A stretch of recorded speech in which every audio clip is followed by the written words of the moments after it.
Yeah, good morning, everyone. I just want to follow up from Assembly Member Bailey's questions about the specifics of air pollution. So we've heard a lot about limits and we've heard about colours on a map. We haven't mentioned any numbers. With NO2, NOx, okay, there is a specific limit, which is 40 micrograms per cubic metre. That's the average annual limit. You're not supposed to go over 40. What is your average annual concentration at the moment at Heathrow for NO2? There's no average for the whole area around Heathrow. There are a number of monitoring sites that exist. This is the point I was making to Leonie earlier. And when I said all of those sites next to the airport are within the limits, that was referring to the number of 40. Are they all below 40 then? The ones immediately next to the airport, yes. And that was where I said you need to go to the M4 to find ones that are slightly above 40. Okay, that answers my question on that. But there's also a daily limit as well, which is 50.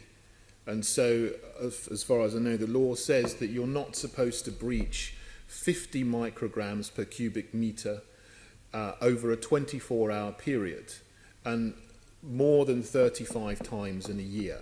Okay, so do the monitoring stations around Heathrow ever go above 50 micrograms per cubic metre?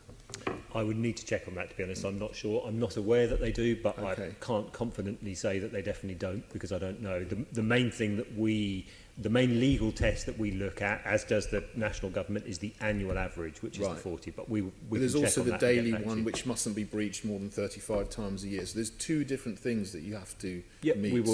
We will check on that and get back to you. That's great. Just so, I mean, as far as you're concerned now, you're within those, specifically the 40, the annual average, you're below 40. And, you know, when you're talking about expanding, will you stay below 40?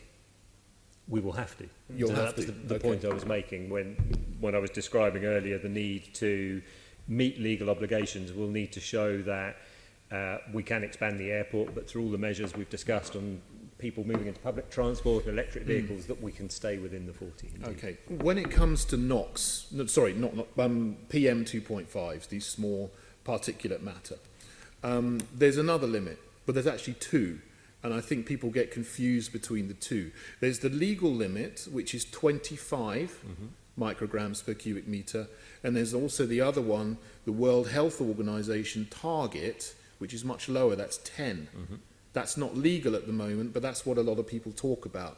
So from what I hear you saying, you are below 25 because you are compliant with the legal limit, but you're still above the WHO target. Is that correct? I think so. Again, I'd need to check on that. I think we are very close to the WHO target from the data I've seen, though. So certainly we meet the current UK government legal standard, you're right, and are, I believe, close to the WHO target. What's the figure? What's the figure? I don't have that here. That's something we need to know. That's fine. Because we can. Otherwise, we can't assess in terms of numbers. Actual concentrations. Where you are compared to 25, compared to 10. Yep. No, that's understood. I suppose the only observation I would make on this is that we're a UK company based in the UK. We look to the UK government to tell us the standards that we need to meet. As of the time I'm speaking to you now, the UK government, as you've pointed out, has set a legal standard, and the area around Heathrow meets that.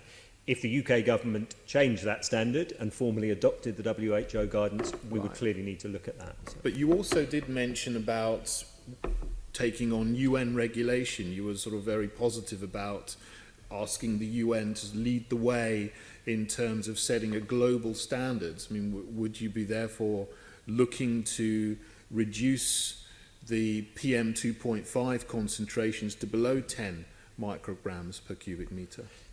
So I see the two things actually as slightly different. I know we'll come on to carbon shortly. In terms of the issue with carbon is that if you just try and constrain carbon in the UK and set targets here, what you might end up doing, because we're a global sector, is just displacing the carbon somewhere else. I was talking about PM 2.5. No, I know. I'm just explaining why we're making a call for a UN system on carbon. On PM 2.5, we see it as the UK government's job to translate whatever the UN or the World Health Organization says and say these are the standards within the UK. And at the moment, we meet those standards, but if they change, we'll need to look at them. So I understand. So when you were talking before about UN regulations, you were talking about carbon. Particularly, you weren't talking about PM 2.5s. Okay, thanks for clearing that up. Just one. So one more thing I wanted to pick up from what you said. 0.5 is carbon. Sorry. Sorry, these particulates are carbon. Okay, well, that's another thing. We often confuse carbon with carbon dioxide, but that's another matter. Tony, if I could ask you, just to pick you up on what you said about the ULEZ and taxis. Now, it's very good that you said taxis are going to be exempt from your ULEZ charge from 2022 to 2026. But then you said that from 2026, you're going to introduce a new access charge and taxis will then have to pay that.